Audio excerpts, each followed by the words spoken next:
What's going on, guys? We have some new OpenClaw updates, and today's video I'm going to show you all the good updates, all the most impactful, most interesting, and most important updates. Make sure to stick around till the end because we have some changes that will actually break your OpenClaw if you don't do it correctly. And I'm going to show you exactly the way you're supposed to do it, so make sure you stick till the end. With that being said, let's get straight into the most important updates. Android now has native OpenClaw assistants integrated into it. OpenClaw now works as an Android assistant entry point. So, for example, you can say, "Hey Google, ask OpenClaw 2," and it sends it directly to OpenClaw. This is huge for Android users because it enables hand-free usage. TaskFlow is back. We can think of TaskFlow as a durable background orchestrator. It's a new system for long-running workflows. We can give OpenClaw multi-step instructions and it'll be better suited to listen. We now have YOLO mode. Commands now run with no approval prompts. Now, this does help make workflows a lot faster, but it also introduces risks that people have to be careful about. WhatsApp reactions. Agents can now react with emojis using reaction level guidance. Yeah, this is a small one, but it makes interacting with OpenClaw feel more engaging and human. Clean Anthropic replies. Another small one, but if you use the Claude models,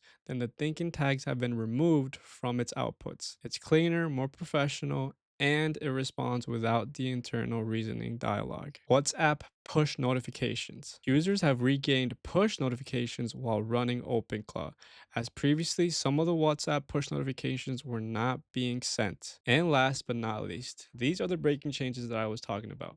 If you don't follow this exactly the way I'm doing it, then it will break your OpenClaw. XAI and Firecrawl migration. Configuration paths have moved to plugin owned paths. This prevents broken setups but requires migration, so pay attention. After you get the latest OpenClaw changes, simply run OpenClaw doctor dash dash fix in your terminal and this should auto migrate your configurations. Those were the top changes from OpenClaw's latest update. If you have any questions or just want to chat, feel free to leave a comment below and I'll get back to you as soon as I can. And as always, thank you for watching and I will see you in the next one.